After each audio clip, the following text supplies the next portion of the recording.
Good morning, everyone. We will go ahead and get started. As expected, trying to weed people out with our theme here. Ty's excited, though. Yeah, he actually says he has a copy of this, the real thing. I just have a picture. I did Captain America because it's Captain America and Spider-Man are our grandson's favorites right now. So. But anyway, thinking about this notion of what makes a hero, and looking at some biblical heroes to think through that. Let's start with prayer, and then we'll get going on what we're going to do in here this morning. Lord, bless us with your presence as you always do. Give us a sense of your comforting and yet challenging presence in our lives, not only this day, but as we move through this week. As a result of our being here together this morning in this class and then in worship, help us to leave with new resolve and new focus, new commitment to be people who represent you in this world. And we're not just sitting on it's not even our laurels, it's your laurels, but we're not sitting on our laurels, just got our ticket to heaven and now we're just sitting around. Help us to be people who are on mission for you in what we say and what we do. Father, for each person in here, I'm sure we arrive here this morning with things that are of concern to us. Just bless us not to be overwhelmed, but to do as the apostle says, to cast our anxieties, cast our cares on you. Again, thank you for this moment. Thank you for this time. Thank you for this group of people. It's in the name of Jesus, our Savior and our Lord, we pray. Amen. So what I'd like for you to do starting out today, let me see if I've got this on. Some days I remember to turn it on, then there's today. But when's a time in your life when you found your trust in God to be strongly tested? When is a time in your life when you found your ability to trust in God to be strongly tested? Take a couple of minutes, because you might need to tell a story or two, but take a couple of minutes to do that, and I'll watch the clock and call us back to order, and you can start anytime you want, but now would probably be a good time. So I'll watch the clock.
About 15 more seconds.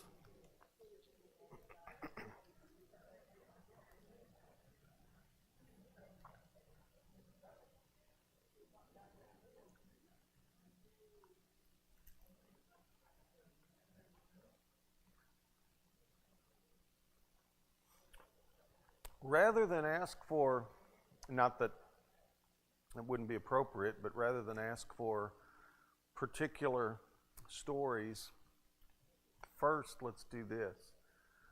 When you think about a time when your trust in God, maybe your ability to trust in God was strongly tested, for how many of you was that a time of some loss? That there was some loss in your life, okay? Whether it be the loss of a relationship or the physical death of someone that you love, or the loss of a job, or whatever. I think a lot of times things that smack us upside the head and maybe make us question God, maybe question His promises, maybe even question His goodness, tend to be times of loss. Any other thoughts on that? Can maybe speak generically if you don't want to speak specifically, but a time in your life when you found your trust in God to be strongly tested. Yeah, Dan? When I was in boot camp, Fort Leonard Wood, Missouri, in 1966, way back, I went from I was drafted. I was 23 years old. I was 24 years old. Okay. I was going to say you must have been 6 when you went. I was the guy in my company, except for the sergeant. But I went from a strong church family with a lot of activity and very spiritual group into a pretty heathen environment, right, in many ways. Right. The language, just the attitudes of a lot of guys. Yeah. I had to really learn. I had to set aside things that I didn't want to set aside. Yeah. Meeting with saints being one of them, and of course the language was always rough. Yeah. But anyway. Yeah, and you were taken out of the environment that had shaped you. Taken out of that environment and now put in a completely different setting, and so yeah, there's that throws you for a loop. Now, how many of us grow up thinking that everybody else is basically growing up the way we are? And then you kind of run into situations where you go, well, wait, their home life was different. And then you get yourself thrown into some of these situations where it's just like, oh my goodness, this is so incredibly out of what I thought was normal, ordinary. That kind of throws you for a loop. And not being in any way, shape, or form saying that was your experience, but I think of somewhat similar experiences in my own life, and you find yourself in a situation that is so different from what you're used to, and you realize that you were defining God in terms of what you were used to, not on His own terms.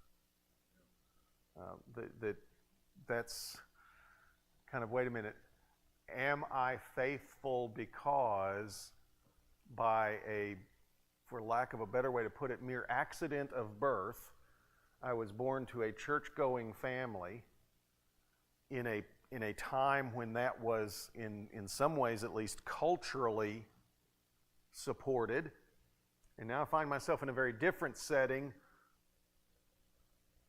What am I going to do about that? Was my relationship to God, or was my relationship to the way my life was, and that kind of included a God veneer of some sort? It's interesting that things happen in our lives. I heard a gentleman one time say in a class setting, it was an interesting discussion. It was a men's class, so people could get kind of, let's just say, assertive with each other on occasion. We've been together for a while. And one guy said, "I don't think I have ever doubted God." I've never doubted God. And another guy said, then you've never challenged yourself in life. And I thought, wow, there's kind of something to that you find yourself in a challenging situation. Then you have to decide, is what I think about God, is my concept of God really real? Or was it just a figment of my imagination of some sort? In terms of what we're doing in this class, our working definition, and we may refine this as we go through, but we're talking about heroes, people who helped to put God and His power on display in this world. I forgot to send around the Book of Life, and I really apologize because you all would not have gotten credit. Wow, this could have been, this could have been, don't say I don't have your best interest at heart, because there we go, we'll get those going. But talking about heroes, people who help God, put God and His power on display in this world. And as we develop this idea of what a godly hero is, I think, someone who makes a difference for good in this world, a difference for God's purposes, from God's perspective. And our godly hero du jour is Daniel. And I think we recognize some larger than life, as it were, elements of the life of Daniel. First of all, what comes to mind? What stories come to mind when you think of Daniel? Lion's Den. Daniel in the la. Anyway, it was a great song in middle school. It really was. It was Daniel in the Lion's Den. Anything else? Daniel praying. Okay. How many times a day did he pray? And that's what got him into the lion's den. So the moral of the story is, if you want to stay out of trouble, don't pray. No, wait, that's not the right moral. So you got Daniel in the lion's den. Daniel, the committed prayer. What else? Anything else you remember about Daniel? Interpreted dreams. Yeah. Was someone who was gifted by God with this ability to help King Nebuchadnezzar figure out what he was dreaming about, was able to then help Belshazzar figure out what the handwriting on the wall was. Remember that? I've always loved that story. But my favorite story about that story, this is a sidebar, this will not be on the test at the end of the quarter. My favorite story about that story, you remember Madalyn Murray O'Hair? Some of you of a certain age. Madalyn Murray O'Hair, the militant atheist. Someone in her organization at one point, this would have been back in the 80s because it was back when we watched network news at night, but they had started some kind of a thing to take God language out of any sort of public documents.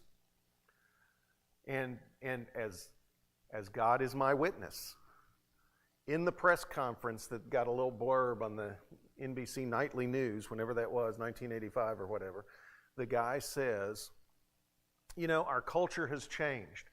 We don't need religion anymore. We're moving in a secular direction. We're a completely different nation as we move out of religion. Religion is dying. The handwriting is on the wall.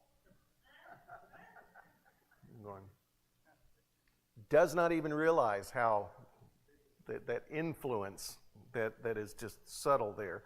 Anyway, now we're back on the mainstream, out of the sidebar, but I always love that. Anything else you remember? We got dream interpreter, reading the writing on the wall, the lion's den. I think about a young boy that's pulled out of his country and his home and drives away to another country. Dennis, there'll be a little something extra in your check this week. Thank you. That's good. Yeah, you got this guy that is a young man, don't know exactly what the age is, but probably teenager, late teenager perhaps, dragged out of his home. And what is one of the ways that he shows along with some of his buddies, because it's always good to have a friend along, what is one of the things he does when he's put in a special training program for people who are going to serve the empire? He doesn't change his diet. Yeah, he does not. He continues to, we might say, and this is anachronistic, I know, but he keeps kosher, even when it was not what was being put in front of him. He decides to continue to observe the Levitical rules, apparently, along with his friends. That's pretty amazing when you stop and think about it. I honestly don't think, as a teenager, I would have done that, faced with a similar situation. And think about the situation he's faced with. He's been, as Dennis says, taken out of the context of everything he's ever known. Everything that has brought him comfort, everything that has brought him identity, culturally, is now 500 miles that way. And that's if you just go straight across the desert, more like 800 or 900 miles if you go the nicer route. Long way. A couple things just before we move on, because I think it's just worth kind of knowing. You think about the book of Daniel. 12 chapters, neatly divided into two sections.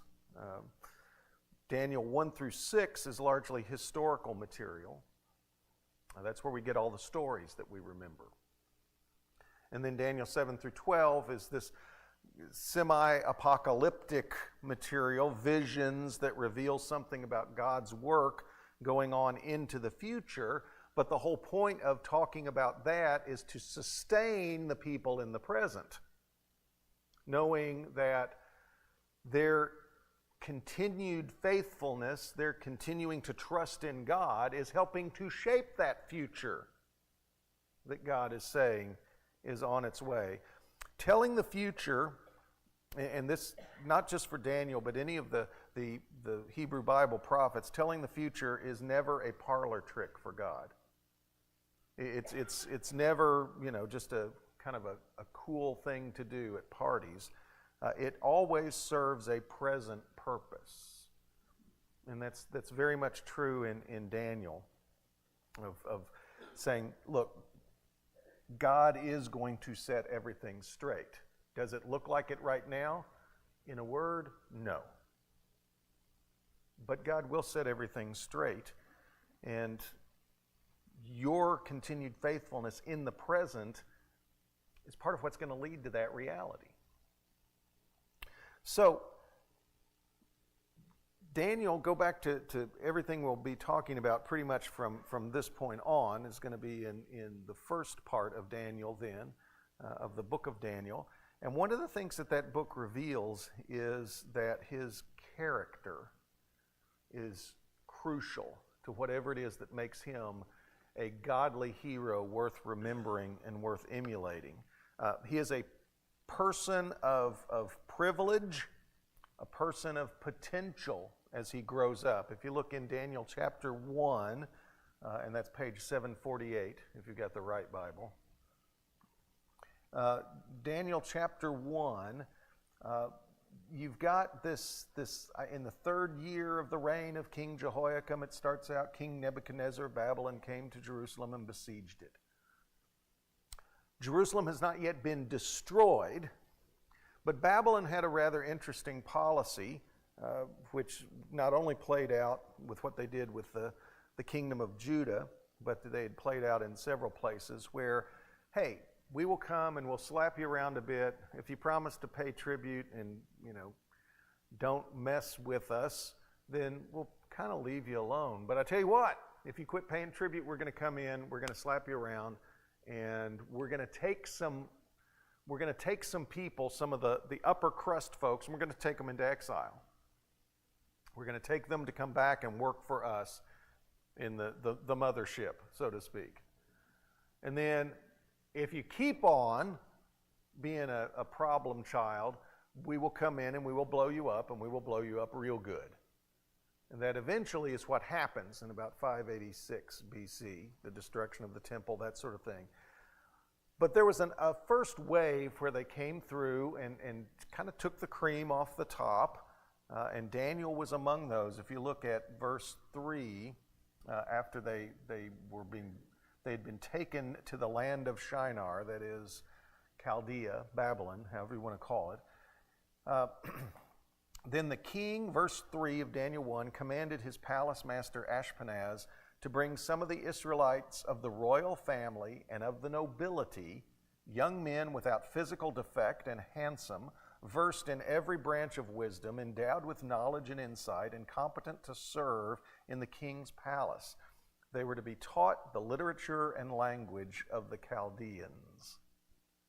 So we're taking the cream of the crop. We're going in and we're taking all of the people who got the perfect score on their ACT or SAT, and they're in college and they're doing well, and we're going to take them and we're going to take them over to Babylon and train them to work for us.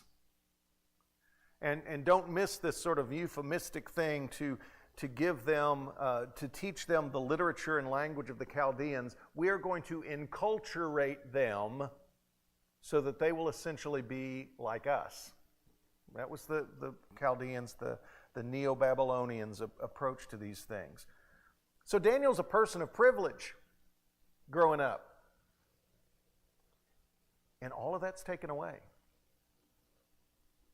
All of that is taken away.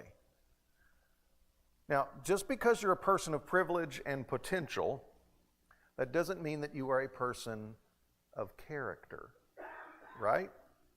Can we any of us have any experience of that? You know, it's.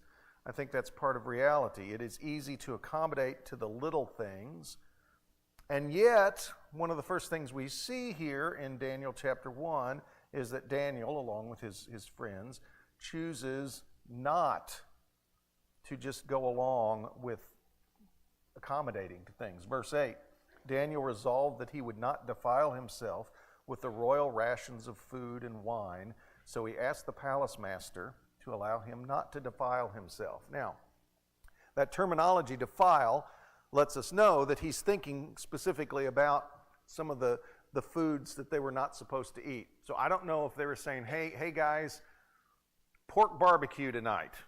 You know, going to be good stuff. And Daniel and his friends, whom bizarrely enough we know Daniel by his Hebrew name, but his friends, and his friends' names are Shadrach, Meshach, and Abednego. We know them by the names the Babylonians gave them, the Chaldeans gave them. I've never quite figured that out. Maybe it's just more fun to say Shadrach, Meshach, and Abednego. They decide we're not going to do that. Now, how could he have responded to this new situation he finds himself in?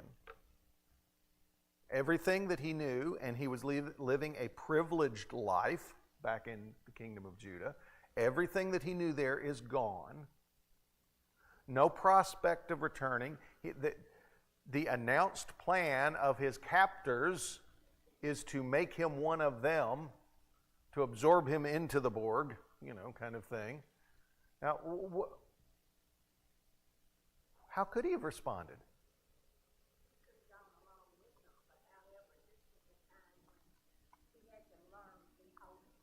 Okay, but he could have gone along with them. He could have just gone along with it. What else? Yeah.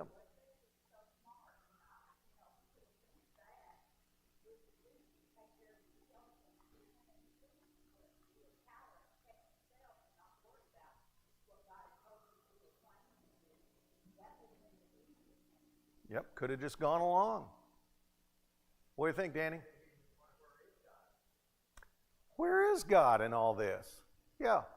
If God's just back there and by the way, if our God is so powerful, if our God is so big, so strong and so mighty, there's nothing my God cannot do except lose a battle with the Chaldeans.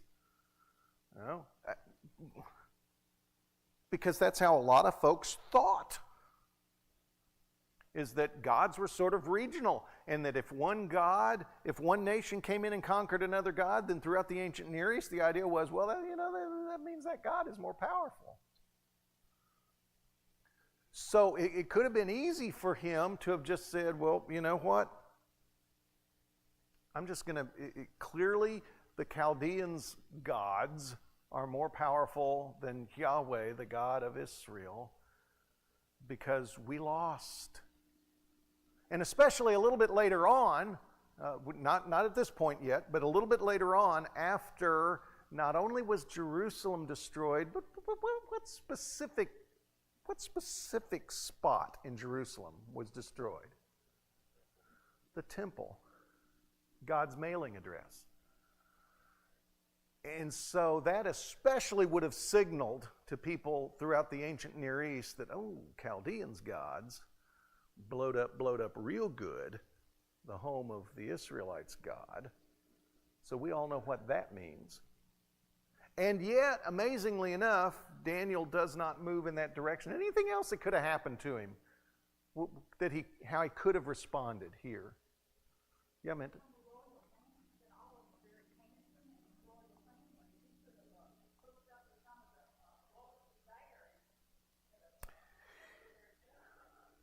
Well, it says they took from the king's family and from the nobility. It doesn't necessarily identify which one of those elements Daniel was in, but it's interesting. He could have kind of said, they're kind of training me to be one of them. I could rise to the top, be cream of the crop here. Yeah. How many of us, when things don't go our way, how many of us are angry with God? Or, as we talked about a little bit earlier, we find that thing of loss makes us wonder about God and whether it's worth hanging in there with God. How many of us, when something happens that we don't like and we feel like God has let us down, find it easy to become cynical or morose or just, I don't care. I don't care.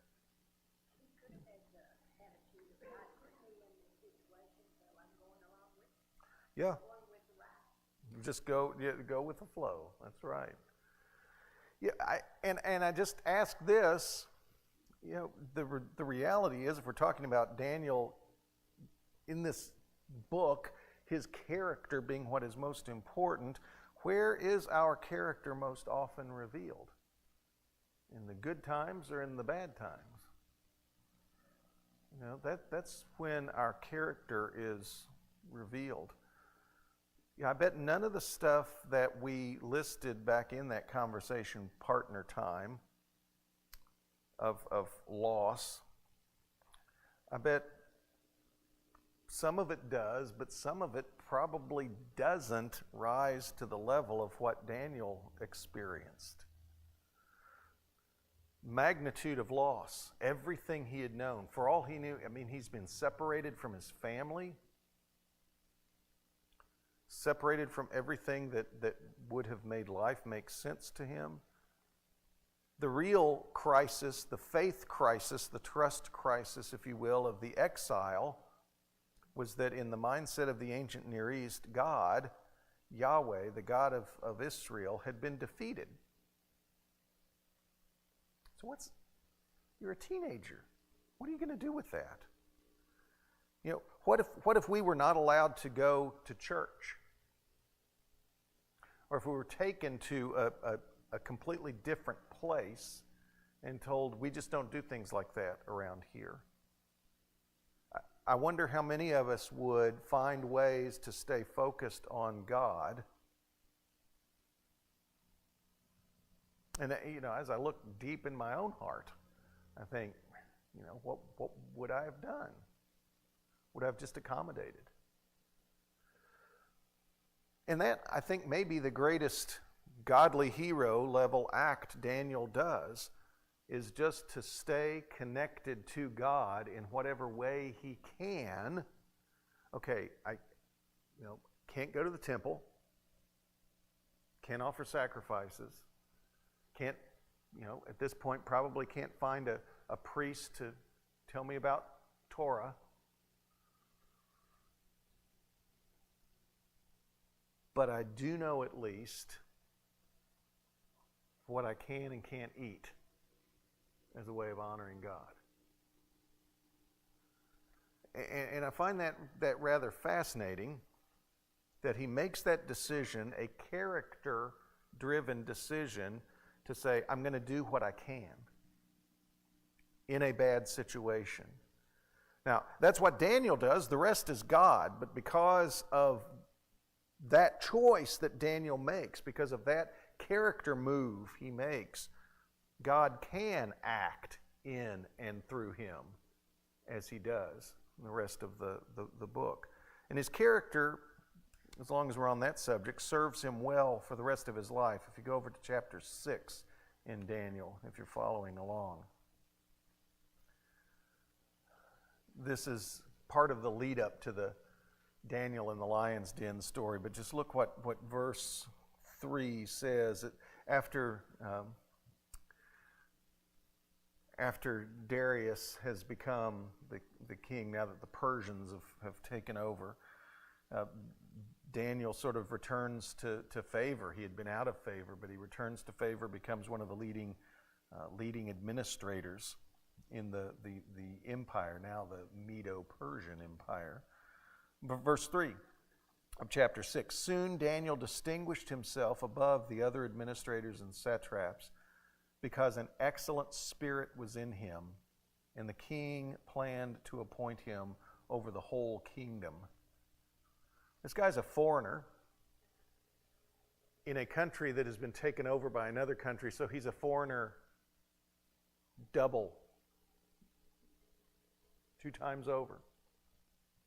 And yet his character is recognized, and the king is wanting to elevate him even higher. Now, the incident that gets him landed in the lion's den is entirely in character for him. What's the story there? How does he end up in the lion's den?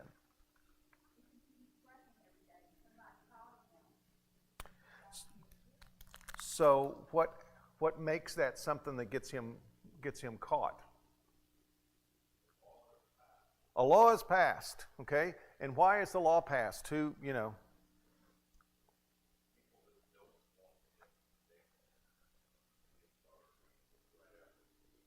Not that there's any element of jealousy there or anything, no. None whatsoever. And so they go to the king and say what? Pass a law. Pass a law to do what? Can only pray to. Now, fortunately, we have not at any point in the last 100 years or so live in a time when leaders can be manipulated by flattery. But apparently back then that was a thing. Man, that's the first thing that ever happens, even in a republic, is, if you're the president, people treat you nice. People treat you nice. But they say, okay, this is how we're going to catch, and I just find it fascinating. Verse 5 of chapter 6, we shall not find any ground for complaint against this Daniel unless we find it in connection with the law of his God. We got to find a way where the law of this land, so to speak, is in conflict with what Daniel is going to do in his relationship with his God, because otherwise there's nothing against this guy. Again, high character. So, you can imagine Daniel just sort of, he hears about the law and, praying is just who I am. Because praying is not merely an act.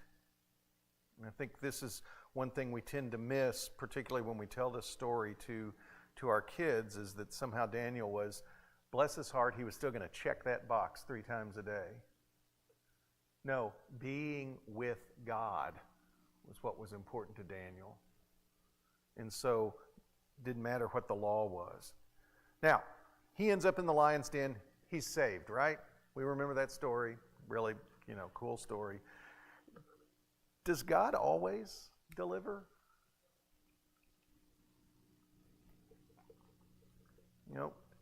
What is, of all people, we should know that the answer to that is not always. Why do we know that as Christ followers? Well, wait a minute. Jesus was raised. Well, let this cup pass from me. And God says no. Yeah, just certainly the traditions is that all of the, and it's such huge, almost, even though it's not biblical, almost irrefutable evidence that Peter and Paul were killed during the persecution under Nero, 64, 65 A.D. Wait, where was God? All that. Does God always deliver? Here's the interesting thing. Again, and it's in the book of Daniel, but it's not Daniel. It's the one place where it switches over to his buddies. If you look in chapter 3, you got Meshach, Shadrach, and Abednego. And what do we know them for? The fiery furnace. So, actually, why are they in the fiery furnace? Because yet another CEO of a country could be flattered by people. Oh, let's make a golden image. And most folks who think about these things from an ancient Near Eastern mindset, who would that image probably look like? Probably look like the king. And everyone's supposed to bow down to this, and it'd be a national act of worship. But Shadrach, Meshach, and Abednego, where's Daniel in all this? Chapter 3 doesn't tell us. But Shadrach, Meshach, and Abednego do not bow down to the golden statue. And so the king says, if you don't worship, this is the end of verse 15, chapter 3, if you do not worship, you shall immediately be thrown into a furnace of blazing fire, and who is the God who will deliver you out of my hands? Boy, slice and dice that statement. Who is the God who will deliver you out of my hands? He thinks he's pretty powerful. Shadrach, Meshach, and Abednego, going on with reading, answer the king, O Nebuchadnezzar, we have no need to present a defense to you in this matter. And this is where it's, does God always deliver? If our God, whom we serve, is able to deliver us from the furnace of blazing fire and out of your hand, O king, let him deliver us. But if not, be it known to you, O king, that we will not serve your gods and we will not worship the golden statue that you have set up. We're going to trust God no matter what. We're going to trust God whether he delivers us or not. Now, let's be real. Do we hope that he does? Yes, absolutely. But if not, that doesn't change anything. And that's such a phenomenal, again, statement of character of faith. I like you've probably heard this before. It gets attributed to being found in one of the concentration camps, but if you dig through, it actually seems to have been scrawled on the wall of a cellar in Köln, Germany, where someone had been hiding Jews during the Holocaust. And what was found on that wall is this: I believe in the sun even when it isn't shining. I believe in love even when I can't feel it. And I believe in God even when he's silent. And I just think that captures this character trait that seems to flow through Daniel and Shadrach and Meshach and Abednego. We have decided that even in exile, even with everything from a cultural standpoint telling us that your God lost, your God's not powerful, your God may not even be real, that they have decided to stake their lives on that. I think too of Habakkuk. Got to throw Habakkuk in just because he's fun to say. But Habakkuk, from the same sort of time period, a little bit earlier, you remember the story of Habakkuk? Habakkuk says, God, your people are just, they're not doing what you taught us to do. They're not being who you call us to be.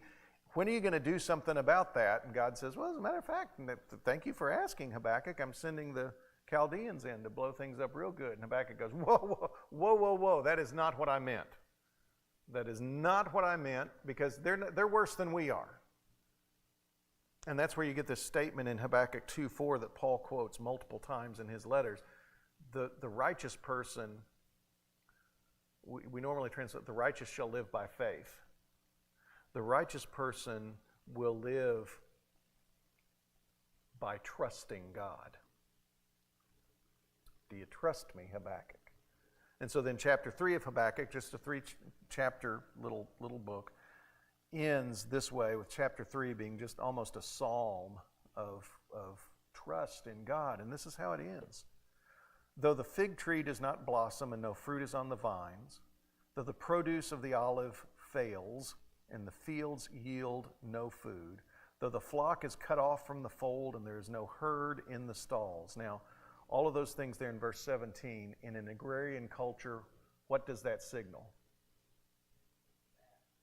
Complete collapse. Complete collapse. Our fields are producing nothing. Our vineyards are producing nothing. Our animals are dying off. They're all gone. They've run away or died off or whatever. Verse 18, yet I will rejoice in the Lord. I will exult in the God of my salvation. God, the Lord, is my strength. He makes my feet like the feet of a deer and makes me tread upon the heights. Which then takes this image of sheer joyful abandon and trust and says, that's how I'm going to choose to be, even if there is utter societal collapse around me. So, does God always deliver? No. In the end, does it really matter? Yeah, David. Mm. Right.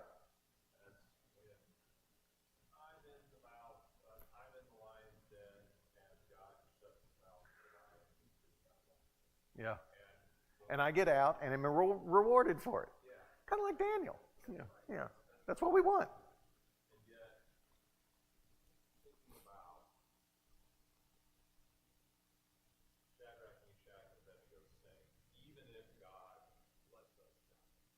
Yeah.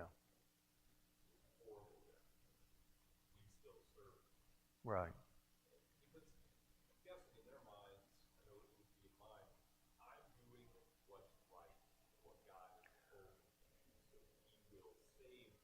Right. Where's my reward? Yeah.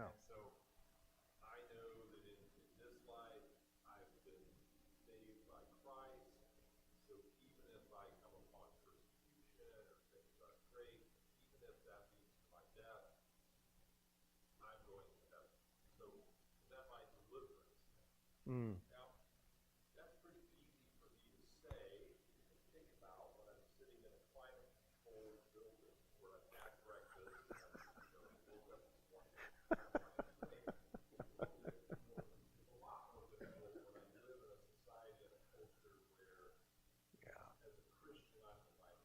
Right. Right.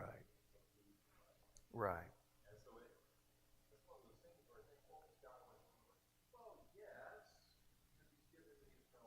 Well,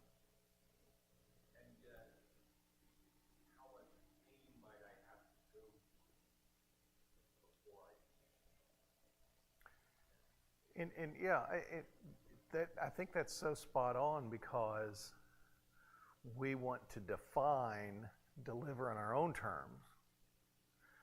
And I go back to Paul's phrase that he uses several times, Philippians, Galatians, I think in Ephesians as well. The idea, we normally translate it, we are saved by our faith in Christ. But the grammatical construction is probably better translated that we are saved by the faithfulness of Christ. Wait. What do you mean by that, Paul? Well, think about it. If Jesus had decided not to trust God as he comes out of the garden,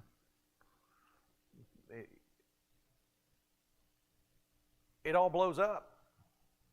But yet what leads to our salvation is his decision to trust God. And then you have, to pull it back into Daniel, and with Shadrach, Meshach, and Abednego, a decision to trust God that fundamentally says, in Shadrach, Meshach, and Abednego's case, we're not going to worship any other God. That may cost us. We're still not going to worship any other God. With Daniel then, by the time we get to chapter 6, the law says, unless you pray during these 30 days to the king, you're going to be killed. I don't know.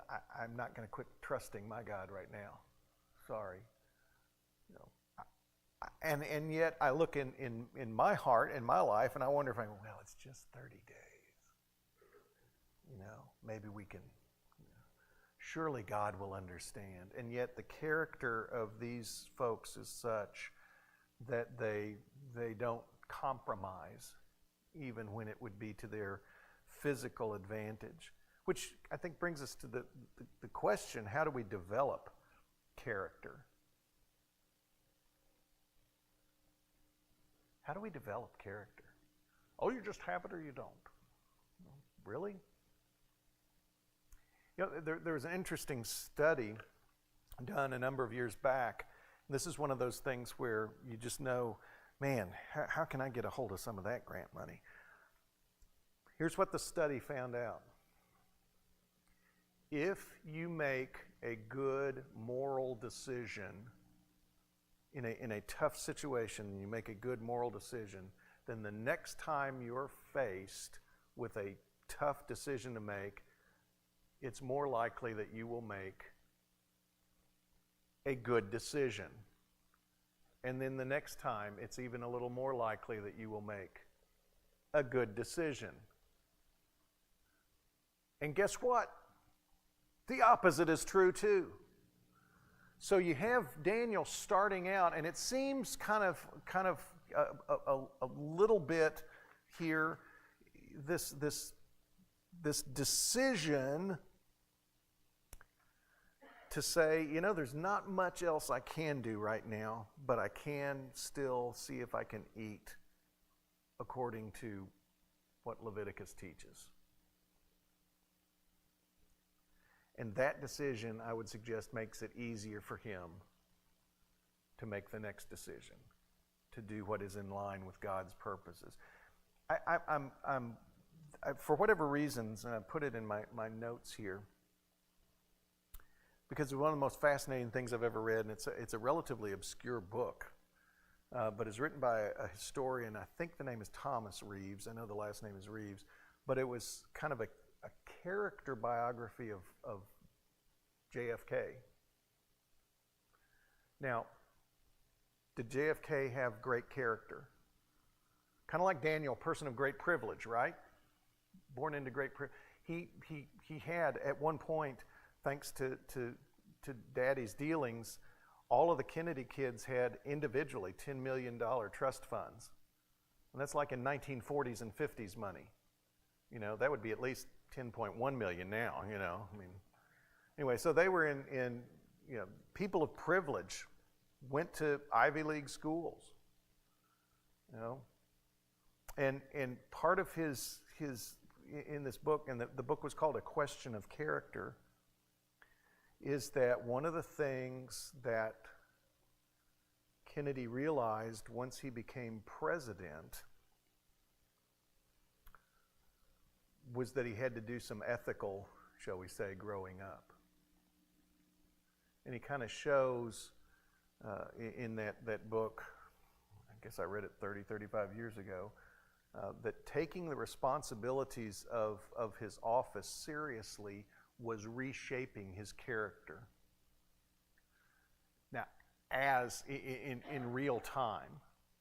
Now, I don't remember all the particulars. Like I say, I've slept a couple of times in the last 30 years, and so it's gone. But his point was one of the tragedies of Kennedy being assassinated when he was that he was clearly, as most 46-year-olds are, he was a person in process. That he was becoming a different person. Because he was starting to take who he was more seriously than he had.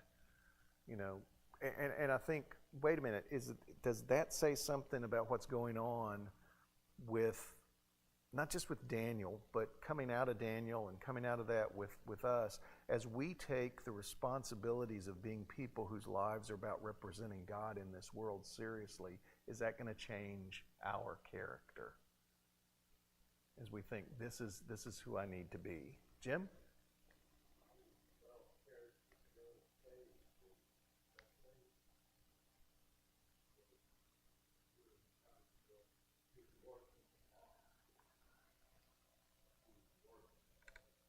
Yeah, I think that's what Reeves was saying, that because again, going back 30 years or so, one of the things Reeves was trying to show, and in some ways using JFK as a test case, a lot of folks used to think character was something you either had it or you didn't. And he was just saying, no, that's not how it works, and you can kind of see that in real time with this. Just one other thing that I want to make sure we cover in here is something else to note about Daniel. It wasn't about Daniel. And I think this is related to character, but for Daniel, it was clear that he saw himself as partnering with God. If you just walk through, we'll start in chapter 2 and hit a couple of places there and then go over to chapter 6, but you notice he is always giving God the credit for his abilities. And again, there's that possibility that he could have just kept the focus on himself, but instead he shifts that focus to God. So he's made that decision, I'm going to do whatever it is I can do to stay in contact with God, to stay in tandem with God, even if it's just the food thing at first. But it doesn't just stop there, it goes on. So in chapter 2, he's interpreting Nebuchadnezzar's dream. Daniel went to his, verse 17, of chapter 2. Then Daniel went to his home and informed his companions, Hananiah, Mishael, and Azariah, Shadrach, Meshach, and Abednego, of the matter, and told them to seek mercy from the God of heaven concerning this mystery. So the king's been told Daniel can interpret stuff, and he's going, it's not me. So I get my buddies to pray for me to God so that God will help me with this. So that Daniel and his companions might not perish with the rest of the wise men of Babylon, because, of course, Nebuchadnezzar, he's the king. He can do what he wants. If you can't interpret my dream, I'll kill you all. Well, that makes sense. Then the mystery was revealed to Daniel in a vision of the night, and Daniel blessed the God of heaven. Daniel said, Blessed be the name of God from age to age, for wisdom and power are his. He changes times and seasons, deposes kings and sets up kings. He gives wisdom to the wise and knowledge to those who have understanding. He reveals deep and hidden things. He knows what is in the darkness, and light dwells with him. To you, O God of my ancestors, I give thanks and praise. Excuse me. For you have given me wisdom and power, and have now revealed to me what we asked of you. For you have revealed to us what the king ordered. Just a little timing notice here. You notice that Daniel prays a prayer of thanksgiving to God before he even goes to the king to say, I got this figured out. Because he doesn't have it figured out, it's God. So verse 25, then Arioch, that was the king's right-hand man, quickly brought Daniel before the king and said to him, I found among the exiles from Judah a man who can tell the king the interpretation. The king said to Daniel, whose name was Belteshazzar, are you able to tell me the the dream that I've seen and its interpretation. Daniel answered the king, no wise man, enchanters, magicians, or diviners can show to the king the mystery that the king is asking, but there is a God in heaven who reveals mysteries, and he has disclosed to King Nebuchadnezzar what will happen at the end of days. Notice what Daniel did there is subtle. First of all, he shifted the focus to God, and then he left himself completely out. Notice what he says. There is a God in heaven who reveals mysteries, and he is disclosed to King Nebuchadnezzar. Okay, I may be the mouthpiece, but it's God disclosing this to you. He does not even take the role of middleman for himself, in a sense. He just says, God's showing this to you. Go over to chapter 6, then, with this whole situation where Daniel has now been saved from the lion's den, or is about to be saved from the lion's den. Then at dawn, chapter 6, verse 19, the king got up and at first light hurried to the den of lions.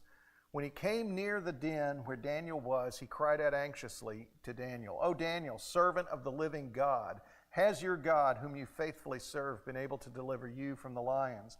Daniel then said to the king, O king, live forever. My God sent his angel and shut the lions' mouths so that they could not hurt me, because I was found blameless before you. Also before you, O king, I've done no wrong. Then the king was exceedingly glad and commanded that Daniel be taken up out of the den. Again, Daniel, are you still alive? Well, I'm alive, but it's because God spared me. So Daniel sees himself always, presents himself always in what we have here as reflecting the power. He knows he's not the source of the power. And again, I think that gives us some thought here. So there's the bell. Oh, the bells. So how is Daniel a godly hero? Does he represent God well? Sees himself as being over. So what do we learn from Daniel?